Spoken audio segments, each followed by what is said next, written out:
Hey y'all, welcome to the second episode of the Mana Dorks Podcast. My name is Envy, and I'm here with Emma. Hi. And for the second episode, we really wanted to talk about really getting the most out of your mana base and having fun with it. We really thought like it would be fun to explore more in depth some of the synergies that we run in our own decks and how we make putting those 40-ish slots in our deck really fun rather than feeling like we only have 60 fun cards to like work with. Getting a Mhm. full 100 cards of interesting decisions to be made. So I think our first topic that we're going to talk about is really digging into MDFCs. So these are modal double-faced cards, and we're specifically talking about ones that function as a land on one of their modes. Emma, do you want to start with your first list of MDFCs? Yeah, absolutely. So, as part of this, we have this kind of philosophy where I think we're more open about the idea of what an MDFC is compared to other people. And my first card really kind of exemplifies that. And that card is Lorien Revealed. Lorien Revealed, for those who don't know, is a 5 mana blue sorcery that says draw 3 cards, and then it says island cycling 1.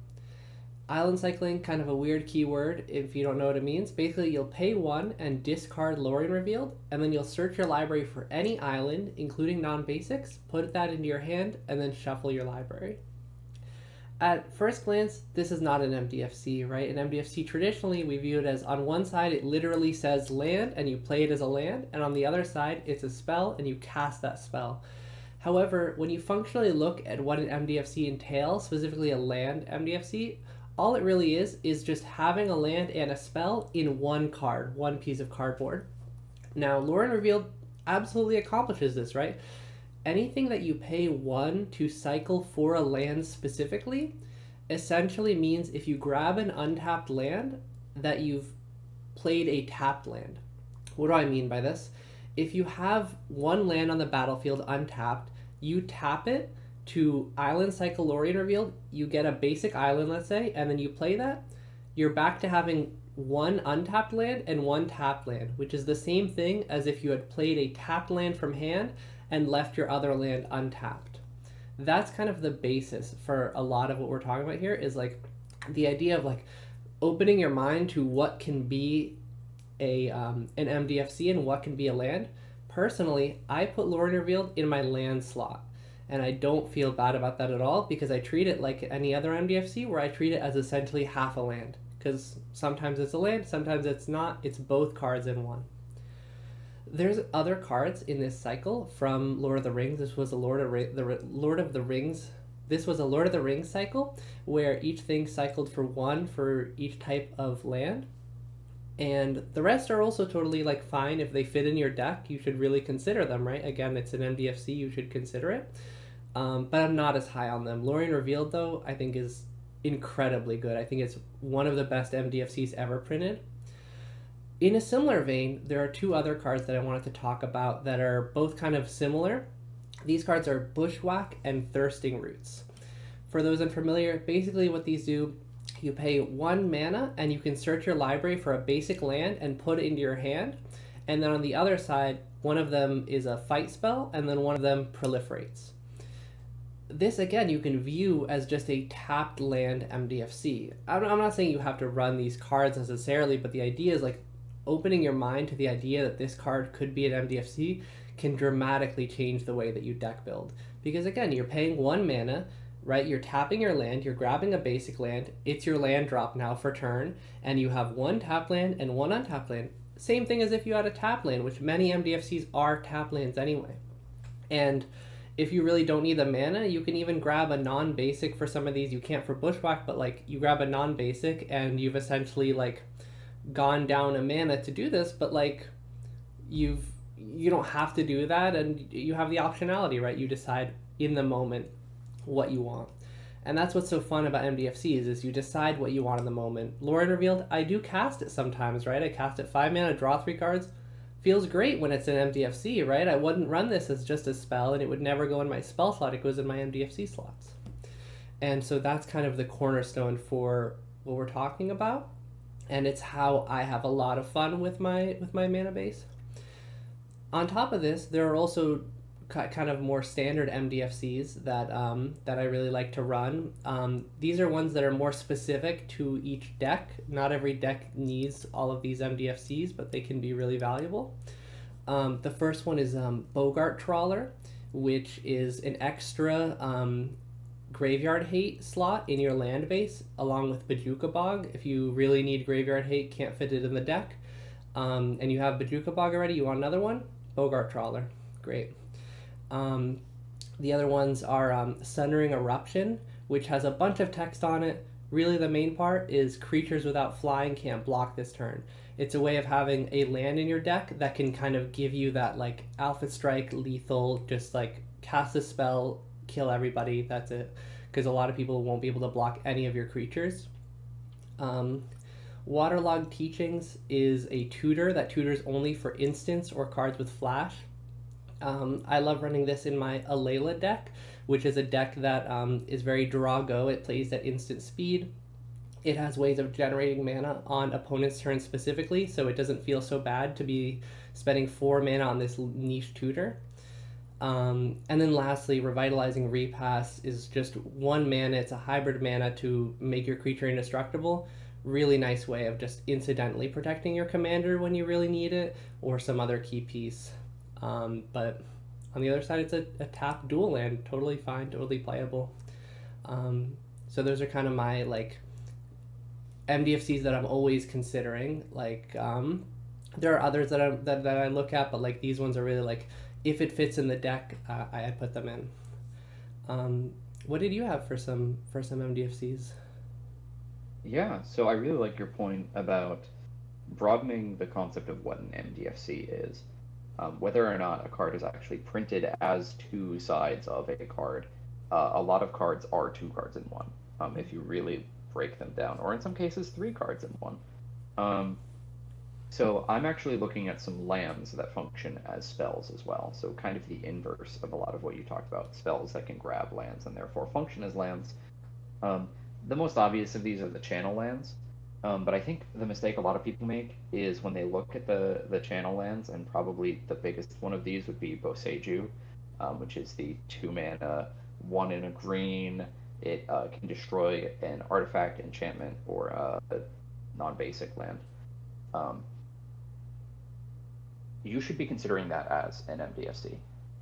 I don't put it in like a full land slot, because the reality is you're going to be using that part of it. It's in your deck for that reason. Otherwise, you would just be running a forest, rather than specifically a legendary $40 to $50 land. That a forest fulfills the same need, or maybe you would want something better color fixing, to be honest.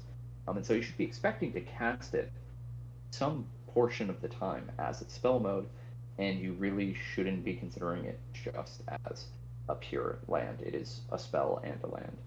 This is also true for an older card called Teleria West. So Teleria West, if you're not familiar, has the transmute ability. And so you can pay 3 and discard it to search your library for a card that has converted mana cost 0. And this is functionally a tutor for any other land in your deck at 3 mana, and for a number of other, utility cards. I know it's used in some 60 card formats to find things like Formod's Crypt. It can also be used to find Ornithopters. It can find Moxen. It can find any number of 0 mana spells that are really good. If you're running a suspend deck, you can find some of the suspend cards you want to use if they don't have casting costs. So I just advocate really heavily on putting these not in your deck as full lands, because some portion of the time you're going to be using them as their spell mode. This is maybe, and you gotta use kind of your own experience to inform you what percentage of the time you're using it as a land or a spell. So I feel like Teleria West, probably not using that as a spell as often as you probably are Boseiju. Boseiju is a naturalize, so you're probably going to use that a lot. For true MDFCs, that as they're typically known, that I have listed, I went with the ones you should typically just always be running. So, barring any budget concerns, I'm a huge fan of the Balaged Sanctuary, Balaged Recovery card, the Ondu Inversion, Ondu Sky Ruins card, and Fell the Profane slash Fell Mire. So these Balaged Recovery lets you get a card back, Ondu Inversion destroys all non-land permanents, and Fell the Profane can let you just like kill a creature. All of these I find myself casting as the spell mode very frequently, and that is something I value in an MDFC. Because the reality is otherwise I could just be playing an untapped land rather than all of which come in tapped. And I don't want to pay 3 life on the ones that don't. So Yeah. yeah. Yeah, absolutely. Yeah, I was gonna just say that I completely agree that yeah, you should be considering these as like semi lands, right? Again, you use your experience or some kind of like you have some mathy way of doing whatever you want, right? But like you don't consider them full lands. For me, it makes it so much fun to like look at all these like spells in my land slots and be like, um, you know, there are situations where I'm just like sitting there like thinking about like a situation where I waterlog teachings on somebody's end step and grab the cyclonic rift or something, right? Like these are really really fun moments in a game where you have this card that typically does one thing and then you get to use it for this other purpose. Like it's I don't know, there's something that feels better about channeling the Boseiju than casting the Naturalize. It's kind of this. It's hard to like. It's really hard to explain, but like it really is fun, and it's really fun when you are like showing people something that they haven't really seen. Right? Like I think in many 60 card formats, Lorien Revealed has been super adopted and really used and stuff. But sometimes in Commander, like I'll cycle Lorien Revealed and it'll be my land drop for the turn, and people are like, oh, that was really like slick. That was really nice. People don't consider these cards as MDFCs nearly as often as I think they should, and they add to the kind of wide breadth we've kind of been getting of like these true MDFCs. It kind of just makes that package a lot bigger and more full. Can I ask how many slots in your deck do you typically like dedicate to MDFCs? Do you have like a certain number, or is it just like I count them each Yeah. as half a land? Yeah, I usually try to go about like so I'm going about 40 lands and I go about 4 MDFCs, something like that. It's a little dependent on the deck. A deck that draws more cards, I'm more willing to go a little bit higher on the MDFCs, a little lower on the lands, something like that. Like my Kefka deck is at 39 lands with 4 MDFCs, I believe, right now. But yeah, I usually stick around that 4 slot. It's usually around where I kind of run out of MDFCs that like fit in the deck. I don't play a lot of like Wooburg decks where I'm really like, oh my god, every MDFC fits here. What am I gonna do? And I typically don't play the super expensive MDFCs. Neither of us talked about Seagate Restoration or anything, which is a very popular, very strong MDFCs, but like we don't end up including super often. You, I think, don't like it very much, and for me, it's just a $30 card, and so it's not going all the time. Um, but yeah, no, about there. What about you? How many MDFC slots you got? Yeah, I normally count them as half a land, is how I typically do it. And so in my 2 decks that I play the most often, Yeheni I think has a single MDFC. It has Fell the Profane, because there's no way I'm running single targeted removal in that deck otherwise. Um, and I count it as half a land, and it shares a land slot, like because it's half a land with Cabal Coffers, because Cabal Coffers does not make mana on its own. And so I kind of push those together and go, this is one of my 40 lands in Yeheni, Yeah. these 2 slots. And then in Atraxa, I do something very similar. So Atraxa runs 4 MDFCs now, I think, now that I've added Waterlog Teachings at your recommendation. Um, and so it runs, I think, Balaged Recovery onto Inversion. It runs Revitalizing Repass. And then it runs Boseiju, or at least it will when my Boseiju comes in. And I recently just went up to 41 lands in Atraxa, mostly because I was finding that I ran so many MDFCs as lands, and I really wasn't sticking to that they're half a land rule. and was finding myself with like tapped lands constantly. I try not to run more than 10 tapped lands in Atraxa, and that sounds like a large number, but then when you start looking at some of the stuff we're going to talk about, Hmm. it's truly not a large number. A lot Yeah. of MDFCs are tapped, and that's just one of the things we're going to talk about today. That's tapped lands. Hmm. So in a four color deck, you can feel kind of like pushed or pressured. So For 41 sure. lands it is, and to be honest, it feels more like 39, and that's how I want it to be. Yeah, absolutely. Yeah, I would definitely be more willing to run. And I think for a lot of people, right, it's how they kind of can get more closer to that 40 number. Sometimes you run into people who are running like 33 lands at the LGS and stuff, and it's like they're missing land drops, and it just like feels bad for everybody involved. And it's like MDFCs can really make you feel good about adding more lands back, and even maybe, yeah, crossing that 40 number. It can sound, I think, scary to some people, but like when your lands are also spells, it really makes every time you draw one, it like feels good. It really does. Whereas sometimes you top deck just a regular land and you're like, you know, this is not what I needed. But yeah, no, MDFCs are great, and expanding your view of what an MDFC is really really nice. Absolutely. Let's move on to our next topic. Mm-hmm. So our next topic is utility lands, and that's kind of a broad spectrum category. Emma, why Yeah. don't you start us off with some of the utility lands you like to run? Yeah, so I really love utility lands. I'm a big proponent of the idea that in two color, especially, and definitely monocolor, you can really get away with a lot of these colorless lands, lands that don't produce mana of any color, or even ones that do produce mana of color, but like you're often using this kind of like secondary effect.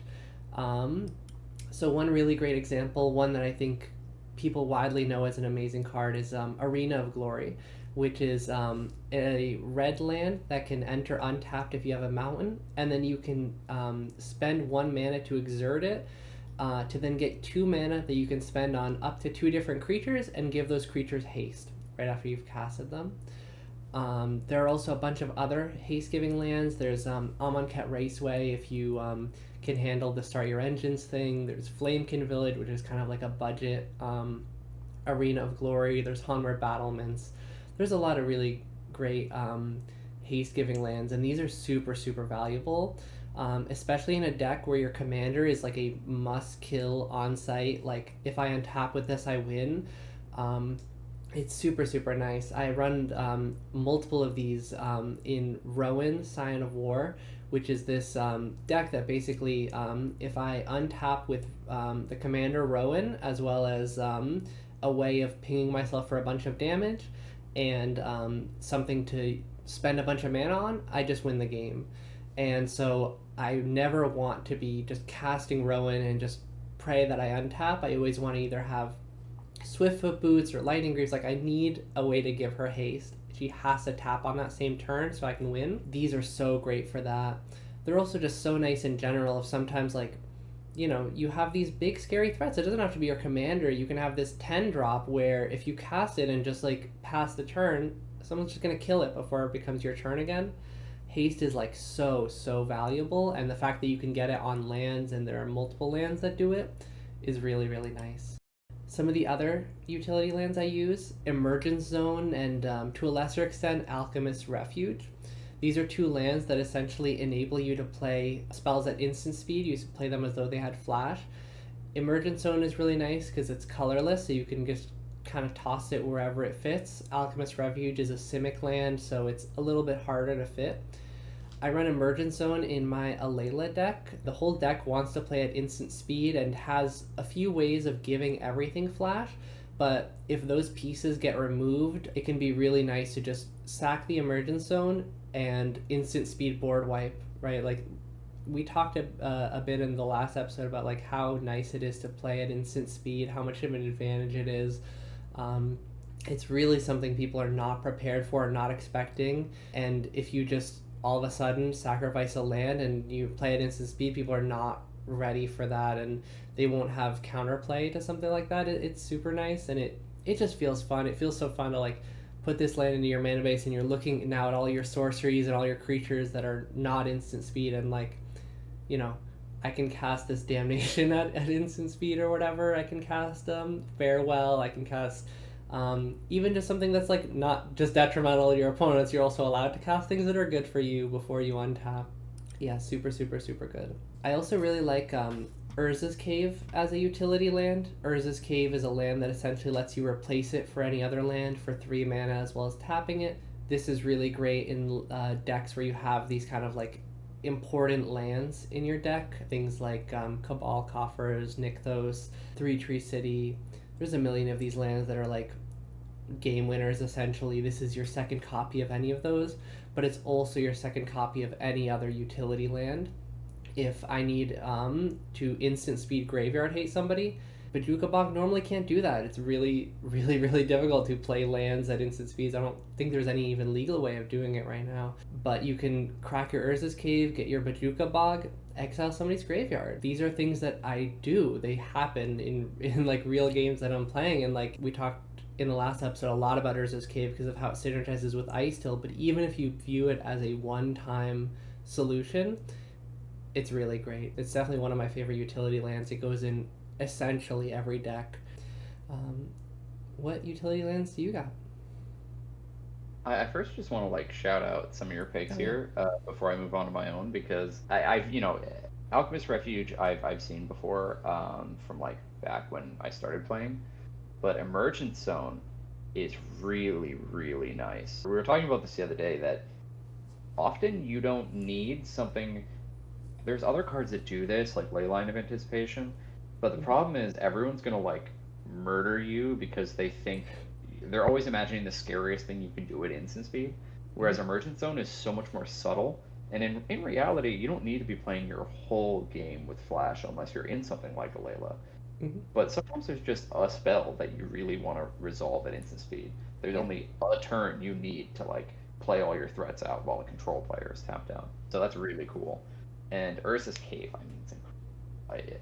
If you're running any kind of like Cabal Coffers Synergies, you just kind of slap that in, and then it's just gravy for everything else. And this is true if you're running Nykthos, like you said. If you're running any of those big mana things, you just kind of it searches for any land in your deck. It's fine.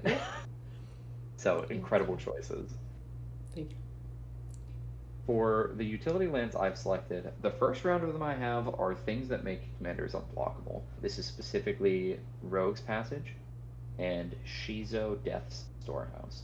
Rogue's Passage you should be familiar with if you've played any commander at all, because it's basically in every precon. 4 mana to make your creature unblockable is a little steep. It's so worth it when you need it. Shizo Death's Storehouse is a little bit less consistent because it gives your commander fear, and fear lets things be blocked by artifact creatures or creatures that have black in their color identity. That is a little bit less consistent, but you'd be surprised at how often that just lets you get in with a creature regardless.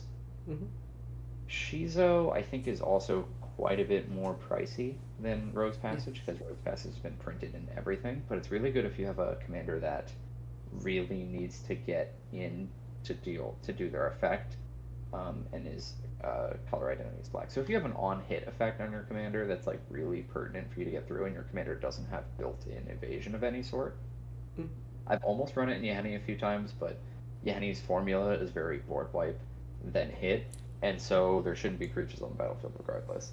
And if there are, I already run Rogue's Passage just because it's good. So I thought about switching to Shizo, but it's a little less consistent for my taste, but I needed to shout it out. One land I do run in Yahenni, though, is Spymaster's Vault. And this is from the same series of lands as you had mentioned. Arena of Glory? Arena of Glory. Yeah, so this is in the same series of lands as Arena of Glory. All the 5 lands from this cycle, Monumental Henge, there's 2 others, are all super, super good. It's just based on what deck you want to be running, so be sure to check out these. I think they're in Modern Horizons 3. But Spymaster's Vault specifically lets you connive, and you connive X, where X is the number of creatures that died this turn. It is very easy to do this after a board wipe. I ran it in Yahenni because I was like, oh, Yahenni board wipes, and then Yahenni survives, and then you pay one black and you tap it, you connive X, where X is the number of creatures that died. And I was like, oh, so big brained, I've solved it, this is so good for my commander. It wasn't until my buddy, he went and used it in a deck that had absolutely no synergies with it. Just just was running it because it's good. And someone board wiped and then gave his commander something like 20 connive like triggers or whatever. Like essentially something like 15 counters is what ended up Yeah. happening just because a board wipe went off and immediately went boots killed somebody. And I was like, Mhm. oh, that's crazy. That's actually ridiculous. So this card is much better than I initially thought it was. I realized I didn't really mention what connive does. Connive, you draw a card. Yeah, you draw X, where X is the number of connive you're doing, and then you discard that many cards. So every card you pick up, you're putting another one down. Every one of those cards that is not a land puts a counter on your creature. And so it's probably better if you discard some of your lands, but this is Commander. You want to be playing a land drop every turn. So I Mhm. typically keep around 2 to 3 lands in my hand at all times, and then if I can afford it, then the other 4-ish cards are non-lands. So you can get a lot of counters on your stuff with this. It's actually Yeah. really really good. So a huge shout out to Spymaster's Vault. Mhm. The last section I have here is for specifically Academy of Ruins and Hall of Heliod's Generosity. Now, these are both basically the same card. They're legendary colorless lands, so they tap for colorless, but one of them has white in its color identity, the other has blue in its color identity. Academy of Ruins, the one that is blue, gets an artifact, and the white one, Hall of Heliod's Generosity, gets an enchantment. What these both do is they just put the card type from your graveyard to the top of your library. Super clean, super simple. It's good if you are in either of these type of decks. We don't super run a lot of artifact focused decks, and I think you only have one enchantment deck. I don't really have any enchantment decks. Mhm. But if you are in these are like auto includes in those formats. You have plenty of super useful artifacts to get back, plenty of super useful enchantments. If Academy of Ruins was, if either of these were in black, I would consider putting them in Yanni just because there are enchantments and artifacts that Mhm. the deck really appreciates having. So I'm hoping they continue this cycle to Mhm. some degree, and make some that can get back creatures, or ones that can get planeswalkers or some other stuff, whatever Black's allowed to do. I'm Yeah. happy to add it in. Yeah, actually, there is. I can't remember the name offhand. I'm sure you'll put it on screen later. There is a black land that when it enters, you put a creature on top of your library. So that card does exist. You can run that card. Super Um, expensive, right? yeah, it's expensive. That's the problem. That's why no one thinks of it. It's like $30 or something like that. But yeah, no, I think these are really great cards. And the other thing I wanted to mention for Rogue's Passage and Shizo is you mentioned on hit effects being really valuable with this. This also protects your commander for attacks effects too, right? Even if you don't care about hitting, it keeps you protected from blockers. If someone has a 1/1 Death Toucher or something, it's really hard to swing into that, even if your commander has a really good attacks effect. But if you can give it unblockable or even semi-unblockable, even if they can block with one of their other creatures and you don't deal the damage, right? If you give it fear, if they can't kill your commander on the defense, then it can be a huge bonus. So I wanted to shout that out. And then Spymaster's Vault, I also wanted to shout out too that it's card selection, which is something that I think people don't talk about much in Commander compared to card draw. There's so many ways of drawing cards that card selection starts to like kind of fall by the wayside. But like drawing 20 cards and then discarding 20 cards, yeah, you're going card neutral, but like you're keeping the best cards, right? If you had 5 cards in hand, you have now the best 5 cards from your top 25. That's a pretty big difference. Like your hand should get substantially better there. You shouldn't just be like, well, draw immediately, discard this one, draw immediately, discard this one, right? Like you can really, without taking too much of everybody's time, hopefully, really improve your hand. In the old days, we used to call that virtual card advantage because it's not real card advantage, but it's theoretical card advantage. Mm-hmm. And it was something we talked about a lot when people played land tax, because land tax is card advantage. It puts lands in your hand, but it's not really virtual card advantage because those lands you play a land a turn. Once you've hit your land per turn, they're not super functional outside of some weird stuff. And so that's where like card selection comes in. It's like if you have 7 cards in your hand, woo, looks so cool. But if 6 of those are lands that you can't use because you're not an MDFC believer, then not really in a great position, are you? So that's a very good point. Let's move on to our third category, which we have here written as rare synergies. Do you want to kind of explain what that means? Absolutely, yeah. So yeah, we call this rare synergies. There's just not a great word for it. It's like synergies that come up with your mana base that like are infrequent, right? They could be infrequent because they just don't come up every game, or they can be infrequent because they really depend on your commander, or they really depend on the kind of deck you're in, that kind of thing. So I'll get us started with, I think, a pretty generic one. It can kind of happen in a lot of decks, but it doesn't happen all the time, which is bounce lands plus MDFCs. So we talked before about MDFCs. This really only works with traditional MDFCs where they literally have the thing on either side, and this is where Lorien revealed is like not quite as much of an MDFC, if you want to call it that. But the idea is basically you play a bounce land and then you bounce back your Balaged Sanctuary to your hand and then you recast it as Balaged Recovery. This is just a really great thing to get late game. You top deck a bounce land and it's a land drop that's great. You're always happy to have a land drop, but more importantly than that, it gets you back a spell, which really makes it like this really nice 2-in-1. The other little synergy here too, that again doesn't apply to every deck. This is where it's kind of more deck specific rather than just being infrequent, is untap effects. Things that let you untap your lands. There's a few of these in blue, notably. I play a lot of them in Alayla as well as some other decks. There's these counter spells. There's Unwind and Rewind, which essentially, in theory, untap the amount of lands that it would cost to pay the spell. But if you have a bounce land, which bounce lands tap for 2 mana, then now you're going mana positive off of this counter spell. And the really good one too is Frantic Search, which draws cards, then discards cards, and then untaps lands. Again, in theory, you're going mana neutral, but in reality, you're often going mana positive if you're running things like bounce lands, let alone if you're talking about things like coffers and whatever, which obviously tap for a ridiculous amount of mana. If you're in 3 colors, you get to run 3 bounce lands if you want.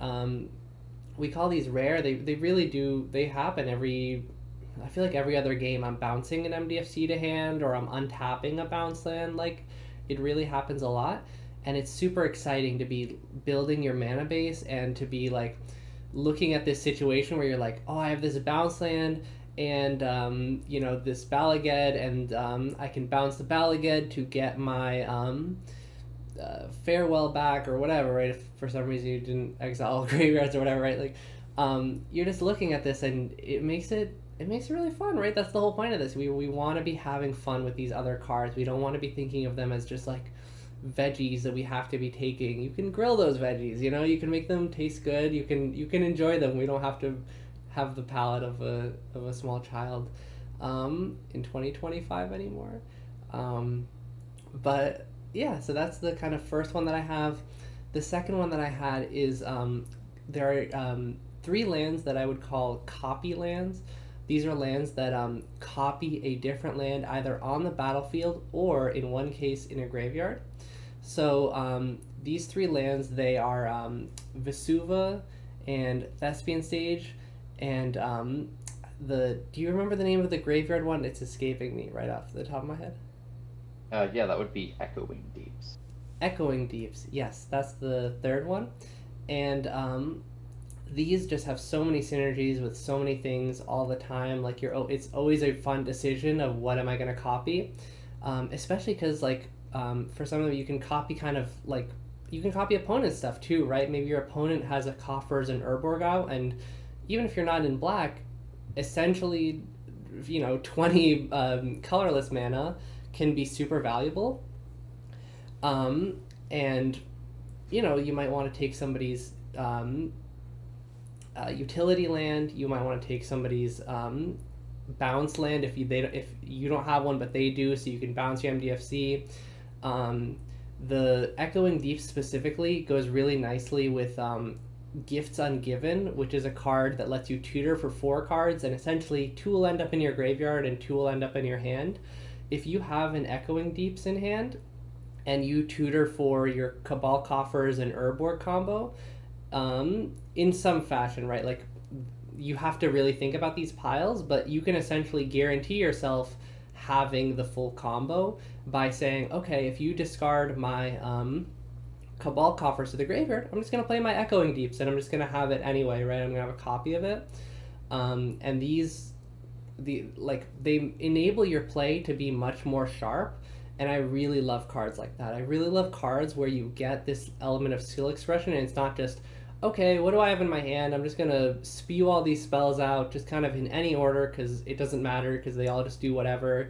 And then I just swing for whatever amount I can, and I guess I'll see if I win. Being able to enable yourself to have these kind of interesting little plays makes Magic so much fun. It's what's so beautiful about it, I think. And every time I draw a Vesuva, I have this interesting decision of, okay, do I want the color fixing? Do I want an extra utility land? Do I want something my opponent has? It really kind of enables you to do a lot of things, and it's so much fun to like look at your mana base and be like, okay, so I have my Coffers and my Urborg and my Vesuva and my Thespian stage. If I get my Coffers and Urborg out, then oh my god, how much mana would I have if I copied that Coffers, right? Like, if you can Demonic Tutor for your Vesuva and then just have a second Coffers, and there's just so many fun things you can do with copy lands.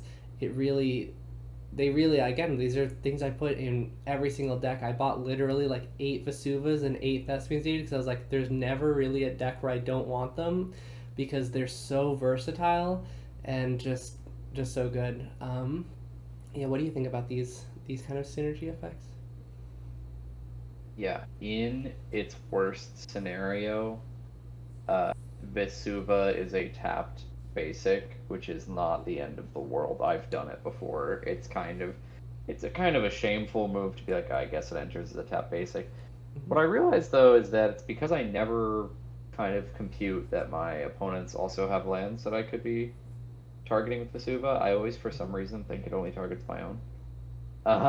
And so in the future, you will catch me copying my opponent's best tap duel if I do not have my own best tap duel to copy, which that's fine. I'd love another copy of a great tapped duel. Yeah, I mean, a surveil land, right? You can surveil with your opponent's surveil land. Oh yes, easily. So like, it's Vesuva is remarkable. Thespian Stage is remarkable. Echoing Deeps is conditional. And so it's like, I like Echoing Deeps a lot. It does not make the cut in every single deck, but Vesuva and Thespian Stage sure do. Every deck outside of Atraxa, because I can't afford more colorless lands there. Which I'm going to get into a bit later, but I'm working on a third deck now because I have no decks that have red. And you can bet your ass there's going to be a Vesuva and a Thespian Stage in it. And if it makes sense, there will be an Echoing Deep. Yeah. All incredible things. The Bounce Land MDFC interaction I use constantly in Atraxa all the time. I have done so many turn 1 Balagad Sanctuary tapped, whatever, I don't have a 1-drop to play, only to be like, oh snap, I have a Bounce Land? Cool, I guess I now have Balagad Recovery, which I'm going to use on turn 11 to go take the, what's the name of that card? To go take the Ondu Inversion that I've already played out of my graveyard to make this game last another 12 turns, because I'm not winning yet. I'm real fun to have at tables. But no, it's a real synergy that I think if you've played long enough, you pick it up, and you'll see how good it is. So I think that one's maybe a little bit more known than the bounce lands untap effects, which are also equally powerful. Yeah. There's a lot of reason to be running a lot more of those frantic search style effects. if you are willing, especially if you're in a deck that has like the coffers type synergy. Yeah. Christ, if you're in black blue, just do it. It's ridiculous. Absolutely. Yeah. For my What synergies Yeah. do you got? Yeah, so for my own kind of synergies here, I wanted to start by talking about something that's very near and dear to my heart as a four-color commander player, and that is finding the unique lands that function as what I call rainbows in your deck. So finding your rainbows. Now, a rainbow land is a land that can tap for any color of mana. Clearly, it hits all 5 colors of our rainbow. And so, certain commanders have more rainbows that they can run than the basic City of Brass, than the basic Mana Confluent. These are typically when people go, oh yeah, I run a rainbow land here. That's what they mean. They're talking about that. They're talking about Command Tower is the rainbow that's in every deck that isn't monocolor, and even then I've seen monocolor decks do it. Hey, sometimes you have a synergy you need to turn on by having a bunch of differently named lands. But there are other cards in your deck that can become rainbow lands. So I mentioned City of Brass, that's like the basic one. In Atraxa, I run Gemstone Mine. I also run Tendo Ice Bridge, and I run Ether Hub. And all of these function almost exactly the same way in the deck. They have Ether Hub and Tendo Ice Bridge both have an ability to tap for colorless, and then both of them give you a counter. In Tendo Ice Bridge, it's an ice counter, I think. And in Ether Hub, it is an energy counter that actually sticks on you. And both of them have the ability to remove that counter to produce a mana of any color. Gemstone Mine has no ability to tap for colorless, but it has 3 counters on it, and you have to remove the gem counters. The mining counters, actually. I think they're mining counters.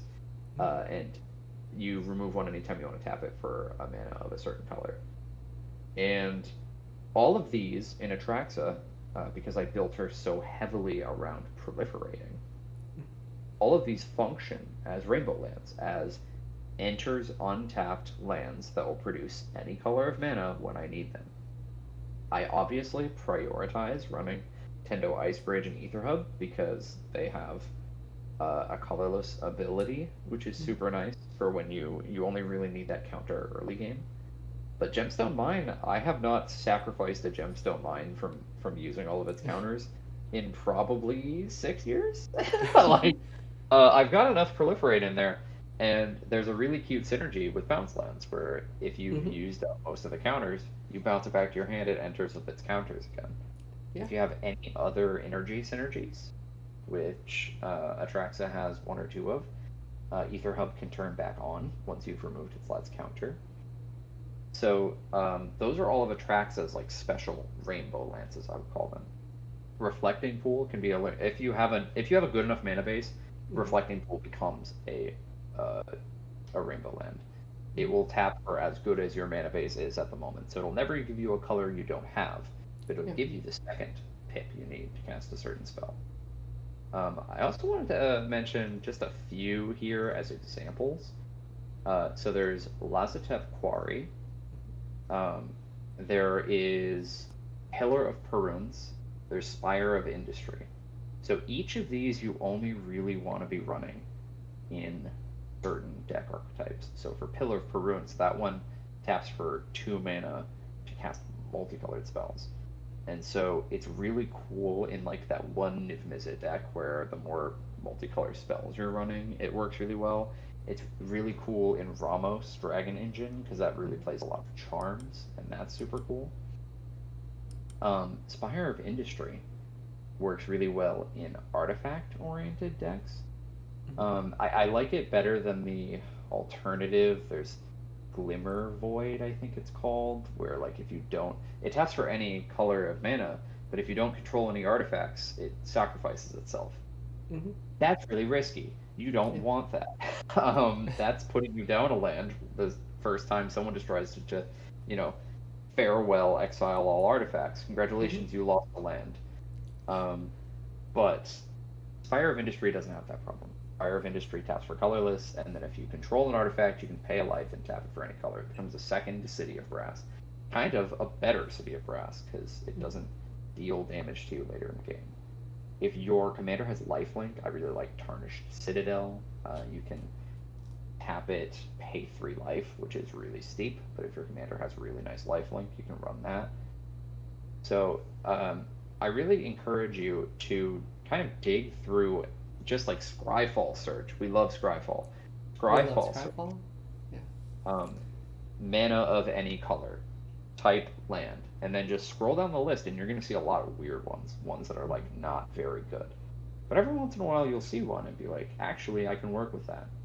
And especially in 3 color, in 4 color, in 5 color, every rainbow land you can put in your deck makes it that much easier to run double pip spells or triple pip spells. It's the reason I've run Necropotence in Atraxa before. It's the reason why my go-to counterspell in Atraxa is Endless Detour, which is Bant colors, and is absurdly hard to cast if you are not building your mana base really heavy for it. So that's kind of my first thing, is like trying to find the rainbows for your commander. And this is maybe a little bit less like cool utility land, but it is really about just having a functional mana. The second thing is a little bit more niche and a little bit more cool utility, and that would be the creature lands.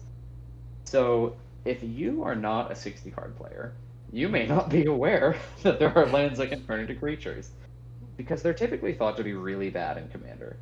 A lot of 60 card is won on the back of just like cheating in little bits of damage and really grinding it out. So you end up with no cards in hand, your opponent has no cards in hand. If you've ever been in a control mirror in a format like Modern, you have probably beaten someone down with a flying 4/4 that used to be a blue-white land. It's very classic kind of end state to get into. They're really loved in the 60 card formats because they dodge sorcery speed removal. If you board wipe, they're not animated, so they can't die to that. You have to hit them with specifically instant speed removal or destroyed target land, which is rare. But we really like the ones in Commander that have other effects associated with their animation or their attacking. And so the most basic of these is Mutavault, because it counts as every creature type. And so if you have certain synergies in your creature, in your creature types, whenever a Kavu attacks, get an effect. Congratulations, you have another Kavu in your deck. It sounds silly, but hey, sometimes you need a third Kavu.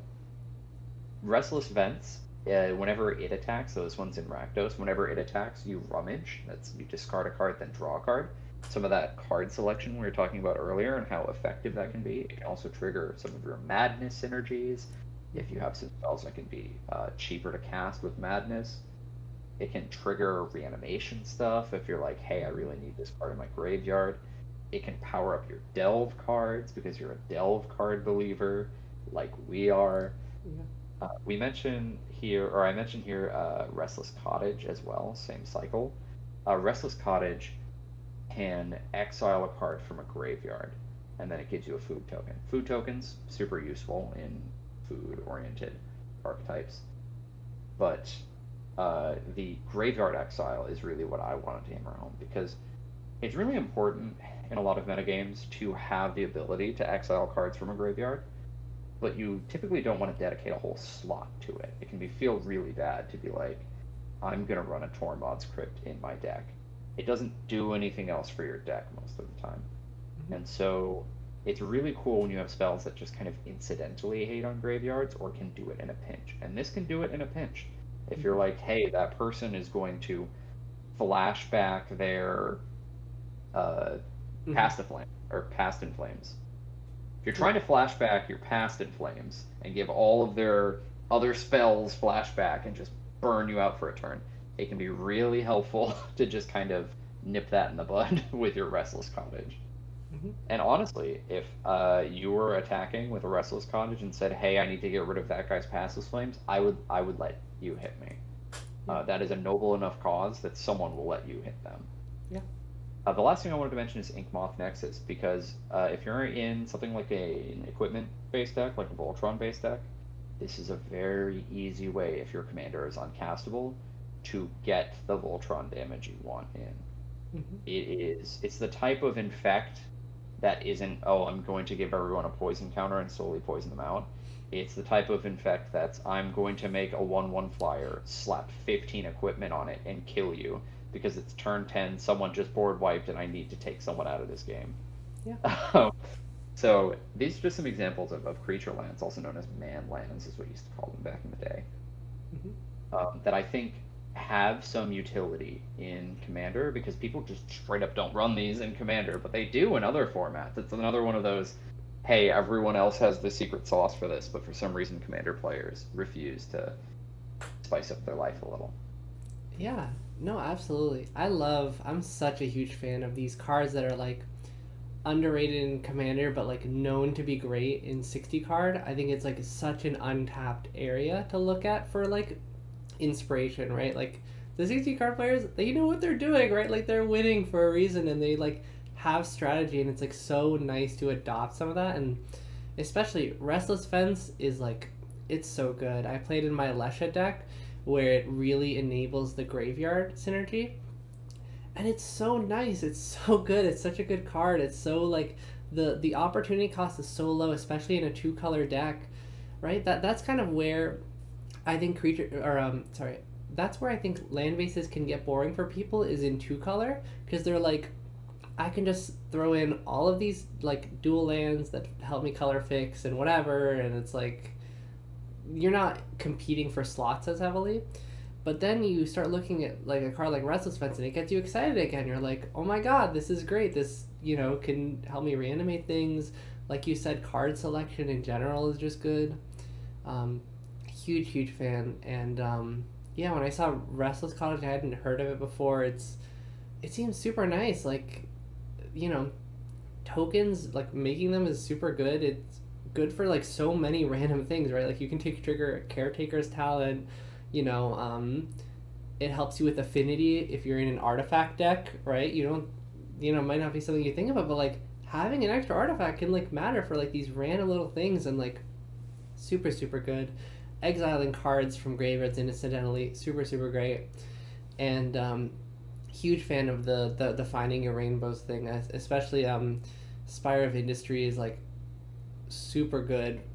Even if you're not an artifact deck, like I run it in my Rowan deck because it pings you for 1 life, which is like good in that deck. I run every land base because it pings you for 1 life, and it's like, it's not an artifact deck, but I play enough artifacts that it works. That's actually my 1 mana rock deck, because like it truly is not about getting to the late game and dirtling and winning. It's about like winning now, and so I run a lot of those mana rocks and stuff, and yeah, super great with them. And yeah, there's so much room for like, yeah, finding these lands that will like tap for all your colors and stuff and help you color fix in like a really like slick kind of way, and it makes you feel smart. I don't know, like obviously these are cards are intended for, right? Pillar of Peru's working with Niv Mizzet. Oh, who would have thought, right? But like, I don't know, it like feels good, and it's strong, and it's helpful, and yeah, it's just fun. So. For our last section here, I have fetch lands and friends. If you're not familiar with fetch lands, they are incredibly congenial. They work with so many different lands across just like all of Magic's history, and have some really unique effects, and so we wanted to dive into how you can best utilize them. So Emma, would you take away kind of your first kind of steps for synergizing your fetch lands up? Absolutely, yeah. So the first one actually I have is a new card. It's from Final Fantasy. It's Go-Go Master of Mimicry. And then there's another card, Varrock Warped Sengir, I think that's how you say it, that both kind of do this same thing, where essentially what you do is you will copy the fetch land trigger. So the way fetch lands work is you pay life, sacrifice them, and then search for a land, put it on the battlefield. With Go-Go, the way Go-Go works, it's a 3-mana creature that for XX lets you copy target activated or triggered ability you control X times.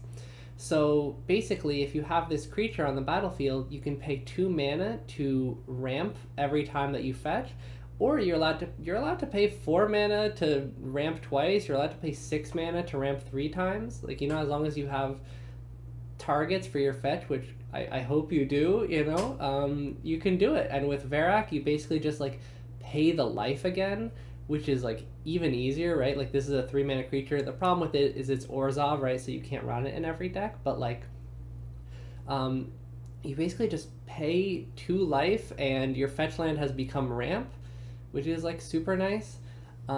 These are like such fun little fetch synergies where, like, should you be running these cards if they're the only thing that they do? Probably not, right? Like, I run Go-Go in my Kefka deck where I can potentially copy the Kefka like entry effect or the attack effect.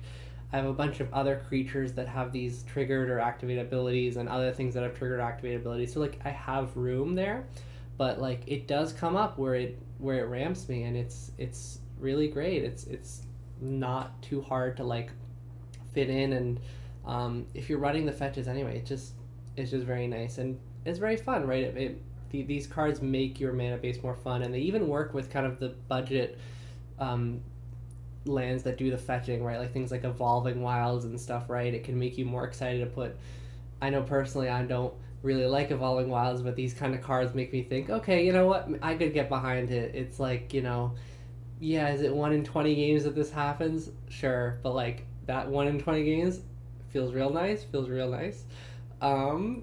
Specifically with Evolving Wilds, obviously you can run more fetch lands and then it's more frequent, but yeah, it's super fun. The other thing is catch-up ramp. So catch-up ramp is, I think, becoming like a staple of ramp packages outside of green.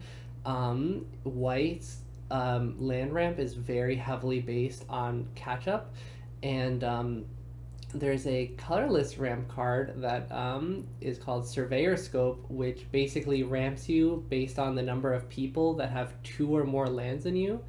And the fun thing you can do with that is you crack your fetch land, and then in response to that, you crack the Surveyor Scope trigger, and all of a sudden Surveyor Scope sees you as being down a land, when in reality you're just kind of waiting to tutor it, but like it puts you down another land, and now you can get more lands. It's like a very fun little interaction, and yeah, it doesn't come up super often, but like, yeah, there's other catch-up ramp. I'm sure we'll continue to see more things like this printed, because it seems to be the way that Wizards likes to give, especially white ramp. They really like to say, white, you're allowed to ramp, but only up to the point of the green player. And hey, this is also where bounce lands are really good too, right? Like things like bounce lands, things like Lotus Field that theoretically put you down in number of lands, but let you get the same amount of mana. And yeah, fetches work great for this stuff. The last one I want to talk about, I won't go too much into, because if anyone saw the last podcast episode, we spent like 30 minutes or something talking about Iceland Explorer, but I had to mention our daughter, who has been thriving on the marketplace in pre-sale. She's been doing wonderfully. We're so proud, although a little sad that it's so hard to get her. But so expensive. For those who missed it, have not been seeing all the rage all over everywhere. Iceland Explorer lets you play lands from your graveyard and lets you play additional lands. So what you do is you use your fetch land, the fetch land goes to the graveyard, then you can put the land back onto the battlefield and fetch with it again, and keep going to your heart's content. There's a slightly worse card, Crucible of Worlds, which is a colorless artifact that just lets you play lands from your graveyard. This, with a fetch land, essentially ensures you never miss a land drop. Even if you don't have any in your hand, you just play the fetch land from your graveyard, fetch up a land, it goes back to your graveyard, next turn you can just repeat.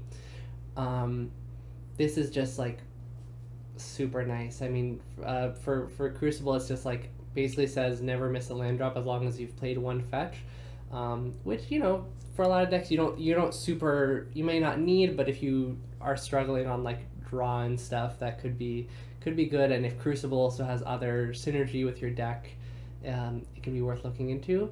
But Iceland Explorer is really where this one's at. being able to essentially guaranteed ramp every single turn it's just obscene. It's so good. It's way too good. It's like potentially it's like game changer worthy. It's potentially like I've heard people talk about it's ban worthy, and I wouldn't be that surprised. She's incredible. She's the new queen of magic. So, okay, maybe she's not the queen of magic, but she's the queen in my heart. And yeah. Did you have any thoughts on these, or more of your friends of your fetch lands you want to talk about? I just wanted to shout out Go-Go and Varak because Varak I almost ran in Atraxa because I was like, oh, I have all the life. It's in Orzhov. I just didn't really have any other effects to copy with it. My big brain was like, I'll copy Necropotence, and then I remembered that's the same as just using Necropotence. You can just activate that ability as much as you want. I'm not getting ahead with anything on that. But I'm eagerly, if comments, what else you can do with Varak, any cool ways to use Varak, please, I am dying for a reason to put this in my deck. It is such a cool little interaction that I think people will be like, what? Yeah. So please, if anyone does know, let me know, because I would love to run Varak. For my own friends of Fetchlands, I wanted to first shout out fetchable utility lands. So these are utility lands that have basic land types attached to them. And the most basic of them are the Surveils. You might not think of Surveils as a type of utility land, but they kind of are. Surveilling is a utility feature. It's just, it's just upside. Being able, it's again with that card selection thing, being able to just like pick a card out. There's also some cheeky stuff of like, oh, haha, I have something I want to reanimate on top of my library. I'm just going to throw it in my graveyard real quick. But that's your most basic type of fetchable utility land.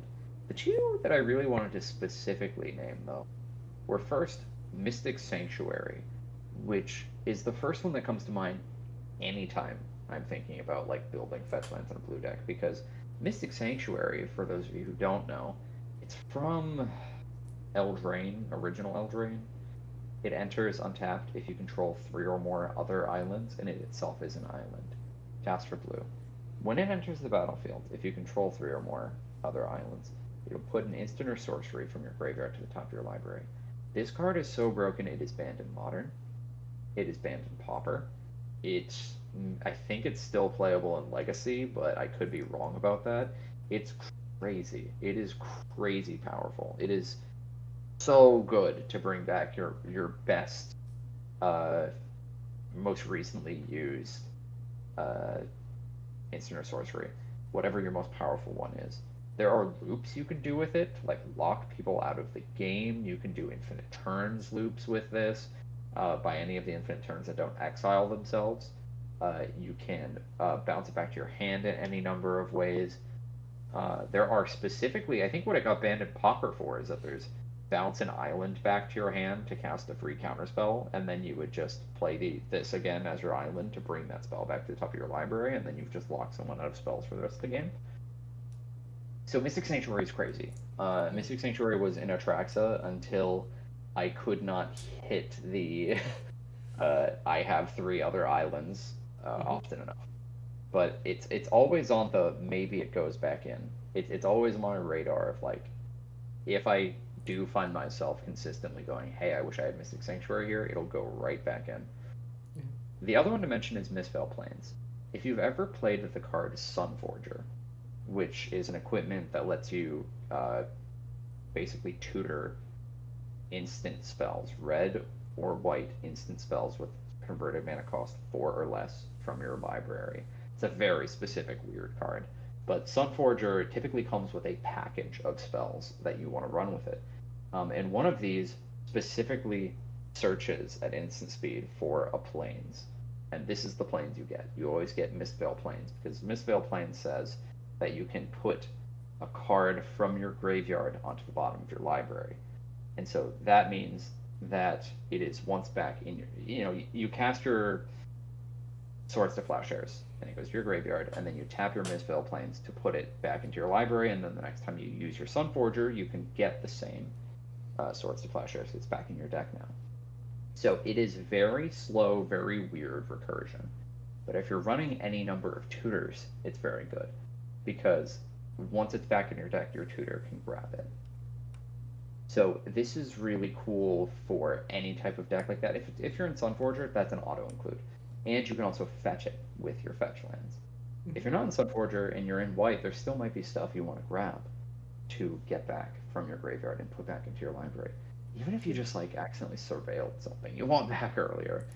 So if it fits within your like larger goals for the deck, highly recommend it. There are a few cute graveyard synergies with fetch lands. The one that most people would know from 60 card is Deathrite Shaman. So Deathrite Shaman only can tap for it taps for a mana of any color. Oh yay! It's a black and green, Golgari Mana Dork. It can tap for 1 mana of any color, and it's a 1/2. That's all upside. It only taps for the mana of color if you exile a card, a land card from your graveyard or from another person's graveyard. That's a pretty hefty restriction. But I have found, despite what other people have told me, that in bracket 4, where I play Atraxa, enough people run fetch lands that my 6 fetch lands, plus a few other lands, so stuff like Boseiju works for this, stuff like the Channel Lands, Teleria West, all work for this, go to your graveyard often enough that you can consistently get this to be a Mana Dork. Not on turn 1, but normally on turn 3, 4, 5, and often on turn 2 if you just fetch land turn 1. And that's when you need it to be. You don't need to be a fetch land on the turn you play, or you don't need it to be a Mana Dork on the turn you play it because it doesn't have haste. And then it also has some other upsides of being able to exile instances and sorceries and creatures and all that other good stuff you want from conditional graveyard exile. But it's a really cool Mana Dork otherwise. The other one is Delve. Anything that cares about Delirium, stuff that wants cards in your graveyard, fetch lands are a really good way to get cards, and specifically lands, in your graveyard. Lands can be one of the harder types to get in your graveyard for not running fetch lands, so this is a super easy way to do it. Delve, you and I are big fans of Delve, the Delve mechanic. It's beautiful legacy in 60 card, and it's, I guess, non-existence in Commander, the fact that people just straight up don't run it. It's very easy if you're running 6 fetch lands like I do, and to be honest, I count a few other things like Ash Barrens as fetch as well. If you're running as many as I am, which I think is something like 10 when you count all the weird ones I run, I delve super easily. I can treasure cruise on like turn 3 a lot of the time, just from like instants and sorceries I've casted on top of the fetch lands I've run. So it's just really good to run delve alongside fetch lands. The last 2 things, Brainstorm is a big thing. So obviously, if you've ever played Legacy, it's kind of your basic bread and butter in a format like that to go Brainstorm, draw 3 cards, put 2 cards I don't need to the top of my library, crack a fetch land to shuffle them away. There are other effects that Scroll Rack can do similar things where you put cards back on top of your library. So if you're any type of Miracles deck, you're probably already running stuff like Scroll Rack to be able to manipulate the top of your deck. There's other decks that do this. I think Rico probably does this a lot. So fetch lands are really good with Brainstorm specifically. There's also a few other Brainstorm-like effects. Sensei's Divining Top is like this. This is also true of Counterbalance. That's the other one, the one that counters stuff for free. I was just telling a friend of ours the other day about how strong Counterbalance is, and that it's crazy. No one plays it in Commander if you're not doing top deck manipulation. And then the very last synergy I wanted to name was Revolt. So there's a mechanic printed back in Ether Revolt that checks if you have had a permanent leave the battlefield this turn. And it doesn't specify non-land, unlike the new Warp mechanic from Edge of Eternities. And so it is very easy to trigger Revolt with fetch lands, and it's just how they do it in 60 card. A lot of the times you're triggering Fatal Push is probably the best 60 card card to trigger Revolt off of to kill something with CMC 4 instead of CMC 2, which is a very big difference for 1 mana. But I really like hidden stockpile. It's an Orzhov enchantment that if you've revolted this turn, it makes just a little like dork for you. It's just a little 1/1 servo, I believe. And then that card also has a number of other effects on it that let you sacrifice creatures and scry and stuff like that. And so if you are running specifically that card, or if they print more Revolt cards in the future, Revolt can be super, super good as a synergy with fetch lands. Yeah. Any thoughts on some of the stuff I've named with fetch lands? Oh, absolutely. Yeah. So, yeah, I'm a huge Surveilland fan. I'm a huge Mystic Sanctuary fan. I've got to try Mistveiled Plains out. None of my decks are really... That's the one color I find myself never playing is white. So, like, I rarely get to, like, try all these cool white cards, which is funny because there's so many that I think are so broken. But Mystic Sanctuary is so good, especially in, like, 2 colors or 3 colors where you can much more easily kind of get it working. It's so helpful, and it can be so important, like you said, to get the board wipe back or something, right? Like, these really impactful cards that you may not be running too many of, and so the idea of like trying to draw back into another one can be difficult. It's not impossible, obviously, but this takes a land slot, and it's so nice, and it's one of those things where you're like looking at it while you're in Moxfield or Architect or whatever you want to use, and you're like, oh, I can get this thing back, I can get that thing back, It's so nice. Deathrite Shaman, I love Deathrite Shaman. Deathrite Shaman, multi-format all-star, never really played much in Commander, but I think is really great. Also, like, Graveyard Hate that does something else, right? It's still like a Mana Dork, and it's also Graveyard Hate. And it's incidental life gain a little bit, right? Like, it kind of hits a lot of those boxes where we're like, I don't want to run a single card that does any one of these things, but put them all on a 1-mana card, and now all of a sudden I want to play this card, right?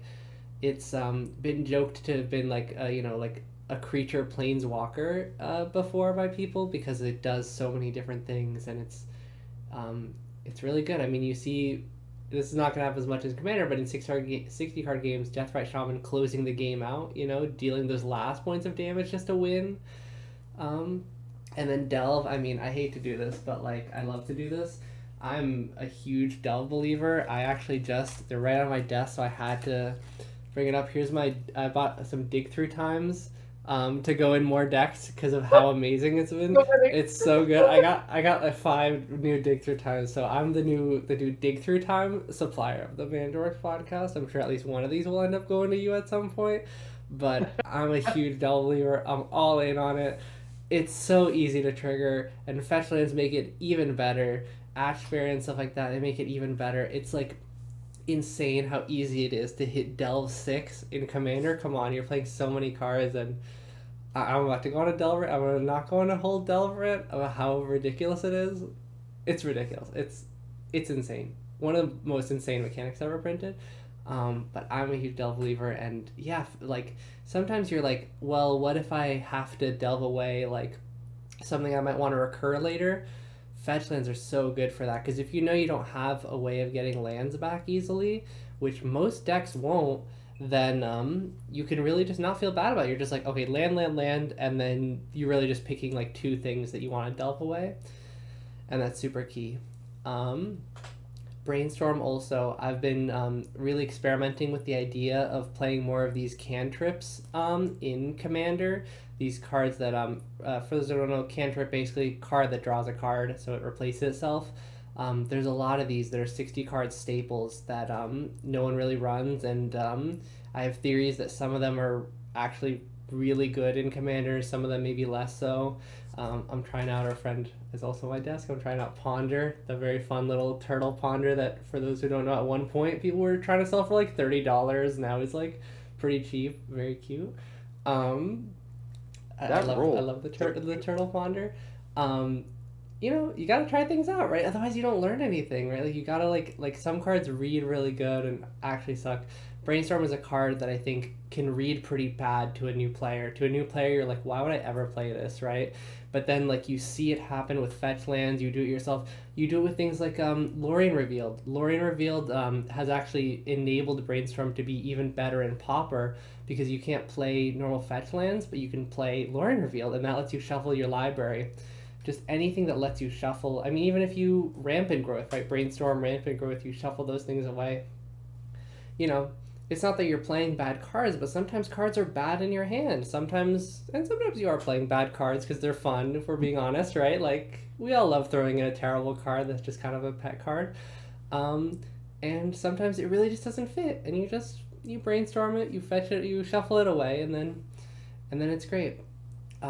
Revolt, I haven't really thought about it as much. I absolutely agree that like there's definitely like a place for this mechanic, and it's actually going to inspire me to like look through Scryfall and look through Revolt cards after this, see if there's anything kind of underrated, because like, yeah, having just any permanent leave the battlefield, not very hard. Especially, I have Aristocrats decks where I'm sacrificing things, any token deck where you have tokens you can just get rid of, treasure tokens, any tokens, super super good. And fetch lands just make all these things better and more consistent, and it's just fun. It's just fun, and you start looking at these lands, and you're like, these are enabling my deck more than just in providing the mana that I need. And the mana, of course, is key. Obviously, the number one point of any land is to give you mana, and if your deck doesn't do that, then you should focus on that first, maybe. But just in general, like your land base, it's so easy to think of it as just like, oh, I just need color fixing, I just need this.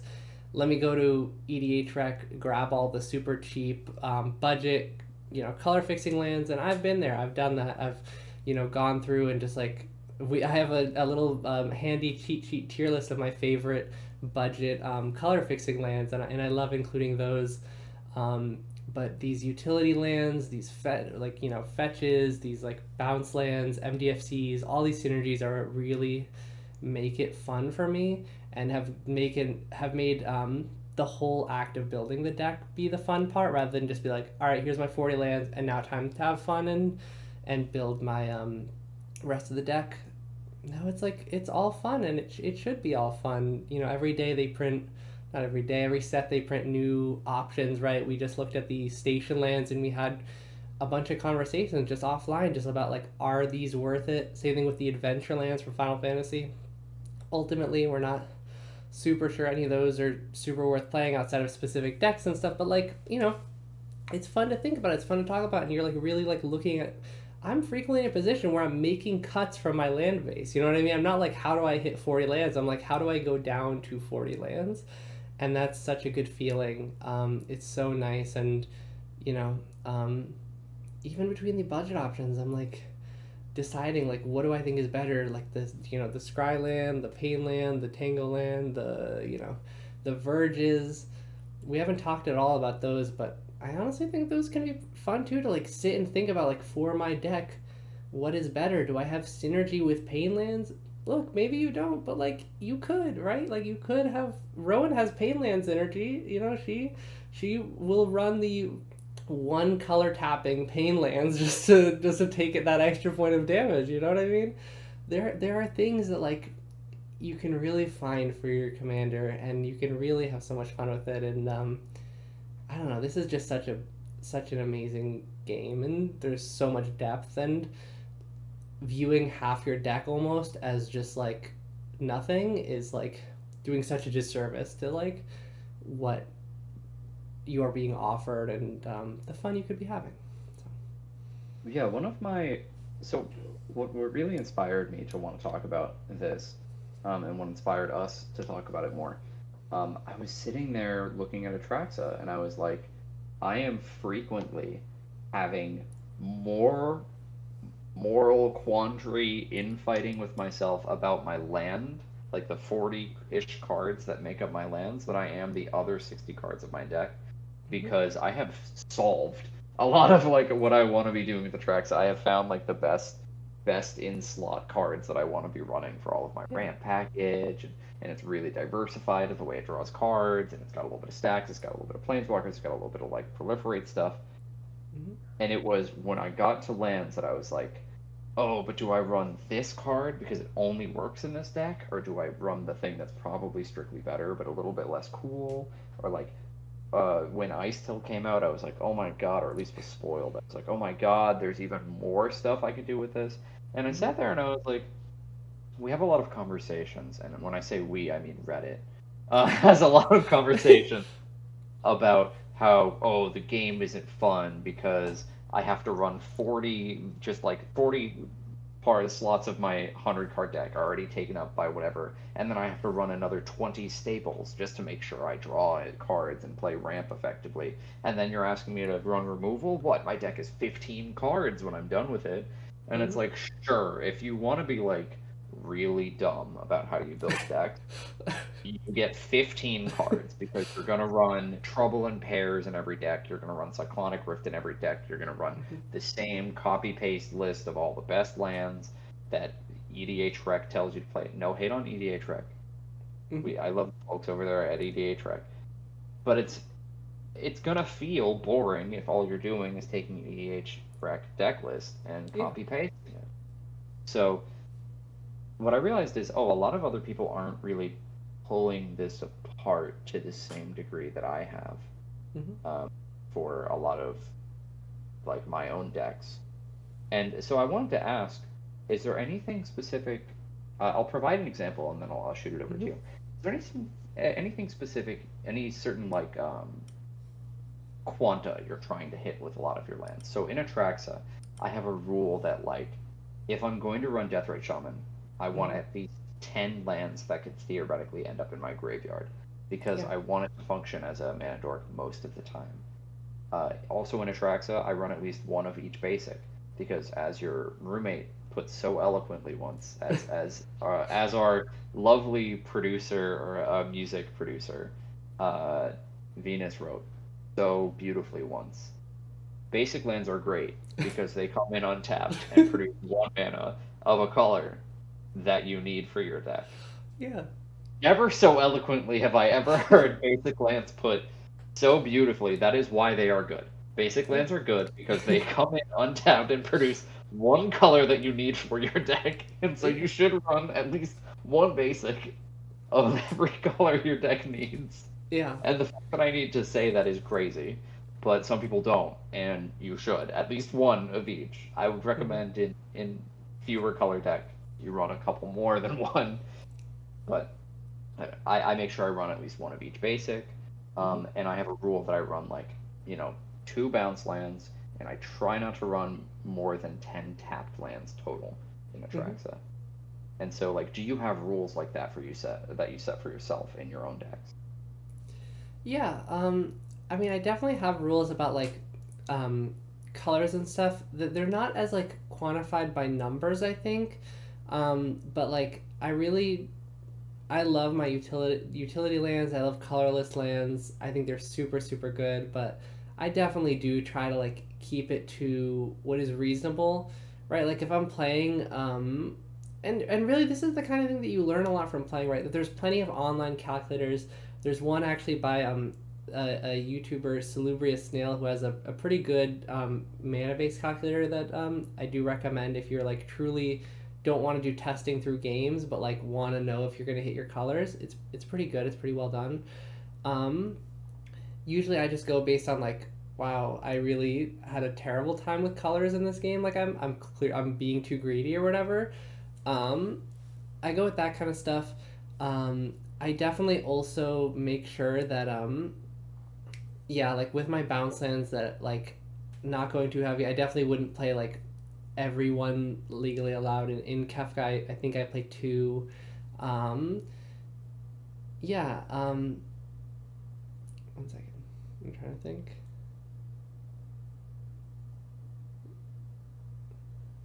You know what? Let me ask you a question. Yeah. So you run Urborg Coffers Mm-hmm. in one of your decks. Do you have a minimum number of swamps that you run in order to run Urborg Coffers? Because I do. I refuse to run coffers unless I have a certain number of swamps, even if I do have Urborg. See, yeah, I differ very much here, but it's because I feel like I can kind of get to Urborg coffers with things like Urza's Cave and I have this a whole list that I've been like kind of working on mentally that I'm planning on making an actual list of gifts ungiven piles that guarantee me Urborg coffers. I remember when I like first was like sitting, I like came up with all these like cool ideas, and like especially with something like like echoing deeps, and in that deck I have Emmett Selk, who can make my graveyard into my hand basically. Like there's ways of setting up these like perfect gifts ungiven piles and stuff like that. There's also just like there's tutor effects and whatever. All that's to say, absolutely not. Don't care. If I end up somehow with coffers and it taps for 1 mana or net 0, I'll take the hit. I don't care. I'm sorry. I truly do not care. Do you get punished sometimes? Sure, but like the value that I gain from like playing it on the greedy side is worth sometimes getting punished, I think, especially in a 3-color deck, right? Like yeah, if I was in 2-color, maybe I'd be a little bit more cautious about like how many swamps I'm having because it's feasible. I don't think it's really that feasible in a 3-color deck to be like, am I gonna have enough swamps?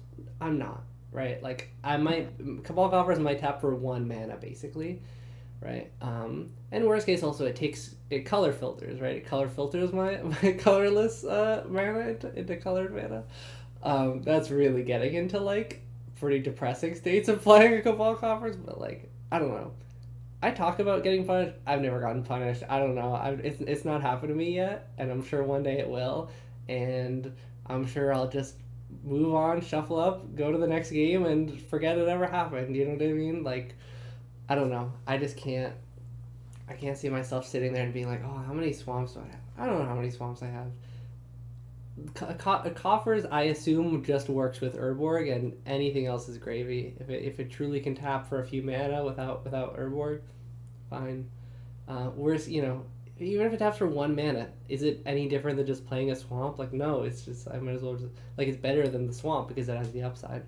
Yeah, I don't know. I know you and I differ on this, where like you are much more like I want to make sure these things work in the way I want them to, and I need basics and whatever. And I have basics, but I have basics because I have Solemn Simulacrum, and I have Sword of the Animus, and I have Sword of Hearth and Home, and I have all these things that Surveyor Scope that only ramp basics. If none of those cards existed, you might catch me just running 1 in case I get Path to Exiled, maybe 2 in case I've drawn the thing that I Path to Exiled. Like I truly like, I'm not as high on basics as like mattering. Some people, this is where I think that I really disagree with people, is some people have this perception that like, well, what if I get Blood Moon, right? Like what if something does like non-basic land hate happens?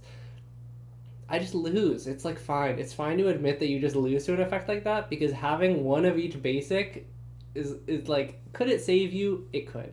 Is it going to? Probably not, right? Unless you're specifically getting those basics early in the game, because by the time that you are getting Blood Moon, it's too late, right? Like the odds of top decking your 4 basics it's essentially not gonna happen. It's just not gonna happen. And so I don't play around things where to actually play around those effects, I would have to be running dozens of basics, which is just not happening. It's okay. Let me say this. It's happening in like monocolor decks and 2-color decks. I do play basics. I just like, I'm not gonna sit there and be like, how many basics can I fit into this deck? I don't know. I run as many as, and that's where I put in numbers, right? It's like I make sure that I can hit my my basic ramp. That's where I'm really kind of looking at numbers. But besides that, don't care what happens. If I get punished, it's fine. That's why you play another game. Yeah, but you need to forgive her. She has not played enough games to have played against someone who's playing Group Hug, who then plays Collective Voyage, and the entire table pays 10 mana, and you find out you only have 4 basics in your deck, so everyone else ramps 10 basic lands, and you get 4. No. Opposition agent. You opposition agent. No one gets anything. You get everything. What are you talking about? Yeah, you get those 4 basics. Congratulations. No one gets anything ramped. I get basics from other people's libraries to like play if I want, and that's it, right? Yeah. Oppo works, Yeah, Oppo agent. Yeah, I opposition agent. That's what that card's for, right? Like, and sure, will it happen eventually? Yeah, but like, I believe I can outramp it. I can outramp it. It turns on my surveyor scope. You're helping me. That's great. No, I kid, but I don't know. Like, you can always conceive of a scenario where like you get punished for something, but like, how often does it really happen? I agree with you that you're not going to basic your way out of a Blood Moon lock unless you're monocolor. Maybe dual color can do it.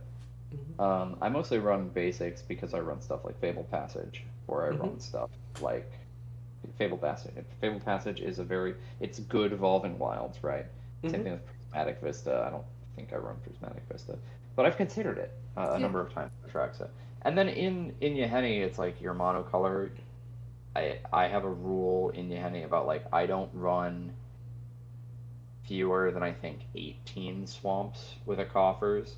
And so if you do the math on that, like that's still less than half of my lands have to be swamps in order for it to in order for me to meet that condition.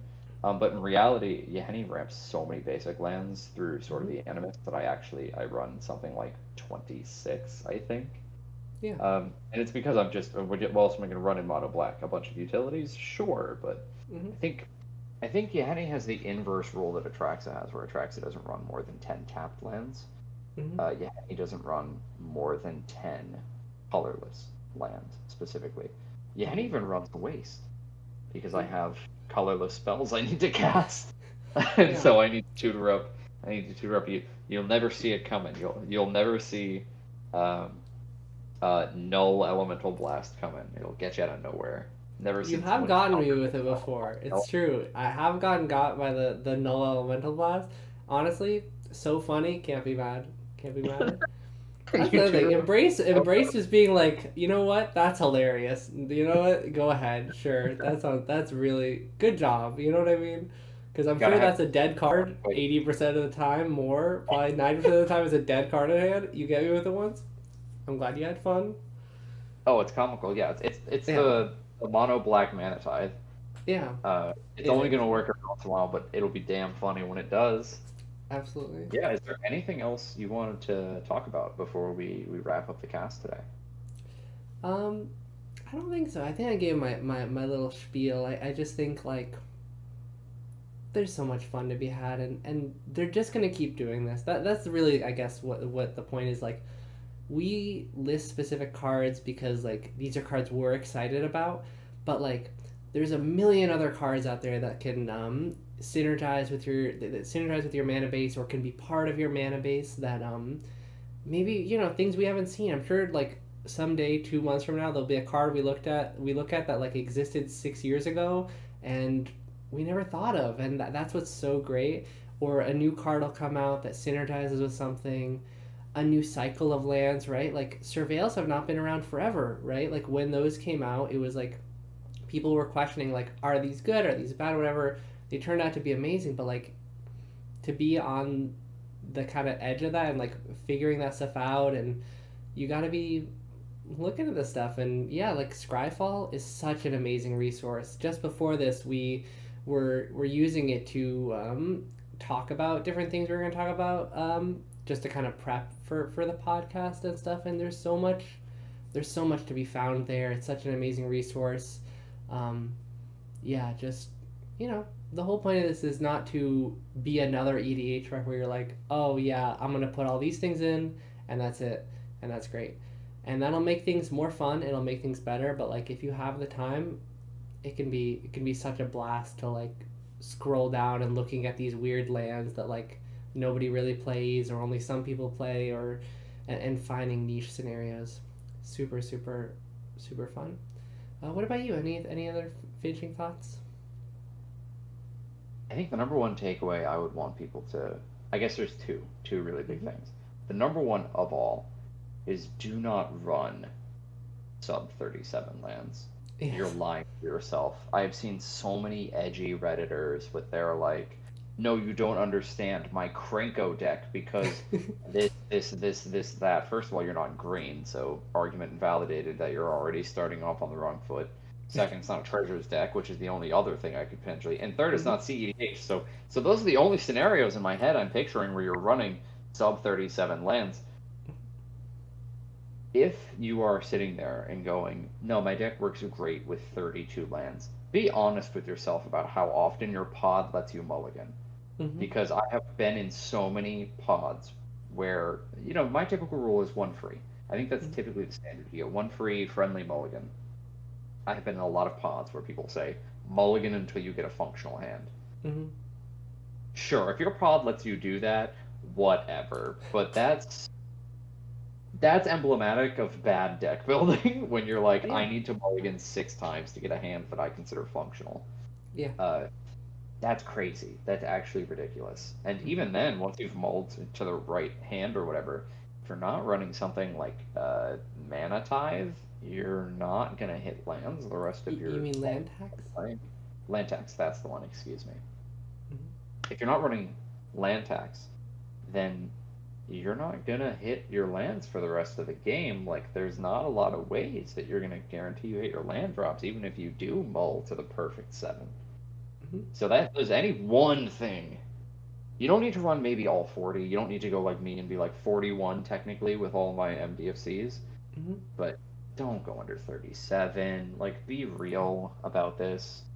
There's always obviously going to be exceptions. You're running only 1-drop tribal, sure. You're doing something weird. Yeah. There's going to be decks, honestly, I've seen landfall decks that run upwards of 60. Because all of their lands are doing other fancy, weird things. But the real other thing to take away from this is you should be finding joy in building your mana bases. It's the old Marie Kondo, if it does not give you joy, toss it type thing. Your land base should not feel like a chore. There's maybe a handful of slots that need to be fully dedicated to being like, I need to hit all my colors, I need to make sure whatever in Atraxa, that's 6 plus fetch lands, and then I run all of the shocks that I can. And then there's like a handful of triomes, a handful of surveils. That's what's doing the heavy lifting on like hitting all of my colors. And then everything else is a Mystic Sanctuary. It's the blue card that makes your spell uncounterable next turn. It's all these cool MDFC lands, and some of those are also 2 colors and can help you color fix. And I just think a lot of people don't put too much thought into their land base, or they just kind of, even when they're rebuilding their deck, they'll just kind of like keep the 40 lands in place and then work on time slots out of everything else. Fine, like, have fun with your land base, and it's only bad if it's not working for you. Right? So those are the 2 things I would say take away from this podcast is don't run sub 37, you're lying to yourself. And and your land base should be bringing you joy. And if it feels like a chore, you need to divorce your land base and really look at it again and think, what is going to make this the most fun to play with, to brew? What is going to feel not bad in late game? Because you're going to get to late game, it's unavoidable. You're going to sometimes have a game where you top deck a land, and at least for me, I want my lands to be doing a bunch of cool stuff. Yeah, absolutely agree. Well, that's it for today's Mana Dorks podcast. Thank you so much for tuning in. This was Envy and Emma for the 2nd episode, making your land base fun. We will see y'all next time.